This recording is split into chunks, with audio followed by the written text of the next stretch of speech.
floor is yours. Hi, Coach. So I was reading, it said that you are now transitioning with your former defensive coordinator to you are going to defensive play calling, Mhm. he's going to offensive play calling, right? Mhm. What went into that decision, and what has that been like so far? So one has been awesome. It's something I really been enjoying. From my perspective, I've run the offense for like 18 years, and kind of always thought that I would like to do the defense. I was a defensive player, so that's kind of where I started. Then just kind of the way it worked out, I coach offense, and then my defensive coordinator, last year, he was an offensive coordinator for a couple years at Granville with Coach Buttermore, guy that we both grew up under, and he called me in December and was like, hey, what do you think about doing this? And, I was like, you know what, let's do it. And it's one of those things where I think it's kind of been refreshing for the two of us, kind of rejuvenate, our coaching, energy or whatever. And then also we thought coming into a new year that this would also kind of re-energize the kids too. And it's something that, like schematically, things are all going to be really similar. We've coached together for a long time. But like his play calling style, my calling style, the defense might be a little different than it's been the last couple of years. So something we're really excited about. Absolutely. And then, so this is for all. Coach, you can take this first if you want, and then pass it down the line. But just what is your biggest motivating factor to know that you can repeat this year? What like what wakes you up at night that really wants you to go back and get the MBL again? So I guess I'll go first and then go. For me, and I talk to these guys about this a lot. It's my number one goal is to provide these guys with an awesome experience. And last year's experience, the last few years' experience has been awesome. Being in the playoffs, winning some playoff games, winning the first league title in 15 years last year.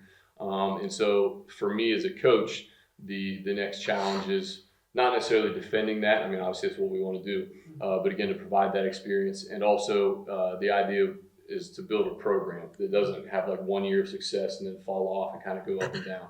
And so, the challenge for me and our staff is to continue to put these guys in the right positions to be successful, continue to work the way we do in the off season, and just kind of take the next step. So for me, I guess it's more of like a living up to last year's seniors, how their whole career was probably one of the best West Ham's ever seen, and now we're here and we have to like live up to their expectations.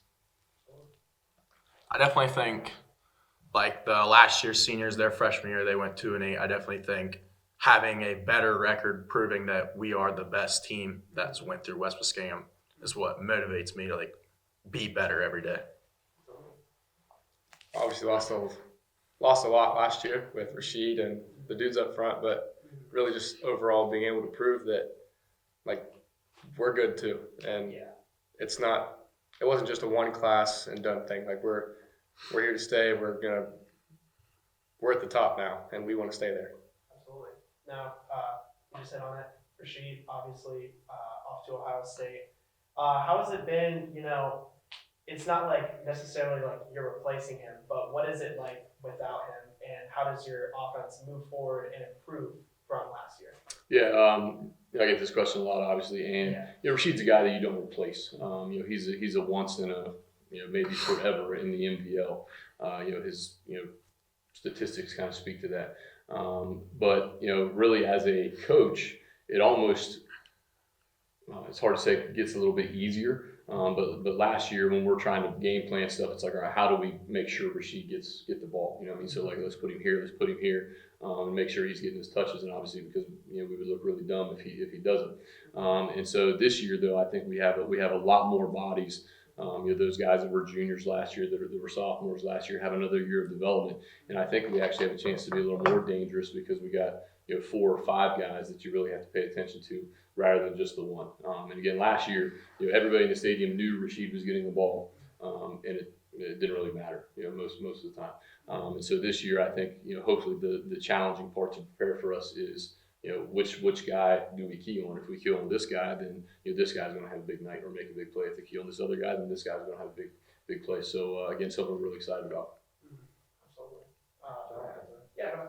So you talked about the change and you going to defense and the switch of offense, and with Rashid leaving, coming back, how can you use that versatility of depth differently with a change in play call? Are you planning to kind of attack in more like in different ways? And are you planning to do anything with play calling to kind of show that, or are you keeping the same scheme? Yeah. Now again, our base schemes will all be really similar. It's kind of just what we do. But we year to year, adjust formationally or personnel groupings based on what we have. And so, again, last year, having Rashid and a lot of big guys up front, we were, heavy, unbalanced, like old school single wing type stuff just to get him the ball and let him go.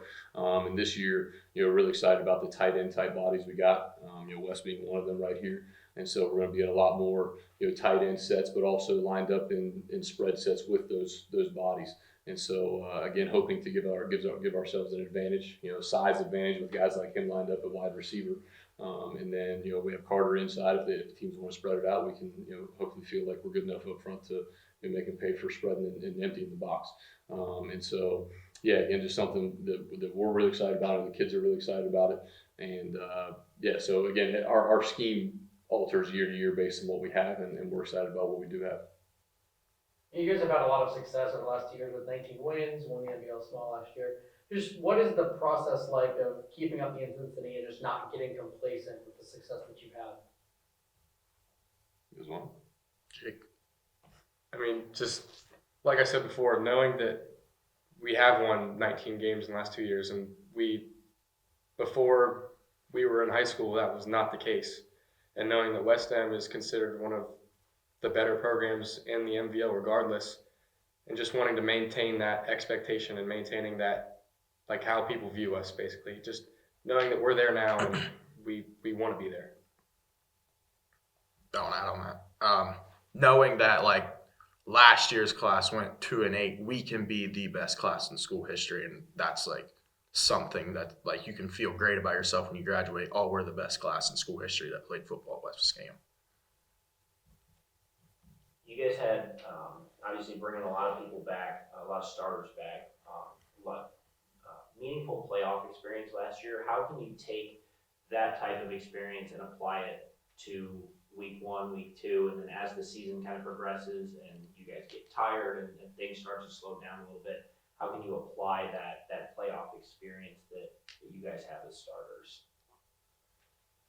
Well, for me, it's kind of like I've always thought of playoffs as like an incentive. That's 10 weeks of hard work. It's 10 weeks of getting beat up. It's 10 weeks of like grueling work. And then playoffs are incentives. That's all it is, I guess. We've also got a good group of guys stepping up this year who didn't play a whole lot last year, and guys who were obviously a part of the team and felt what it felt like to like win that week 11 home game and win the MVL championship. Just guys, it's a different experience when you get to play it. And guys that are stepping up, guys that are coming up, they're good dudes and they're good players, and they want to experience that just as bad as everyone else. From a coach perspective, I think one of the coolest things about making the playoffs and being able to go through that time is, so these guys that didn't actually maybe play a whole lot in those games last year or the last 2 years actually got an extra month of practice and a month of development that when you don't make playoffs you miss out on. And so and like these guys talked about, we're replacing guys that we lost last year with seniors. We're not digging down and pulling in freshmen or sophomores anymore. And so we're replacing guys with some inexperience, but they're not young, they're not small. They've been in the weight room for 4 years, and so again, something really excited for them to get out and have a chance to do something. Awesome. Thank you guys. Yep. All right.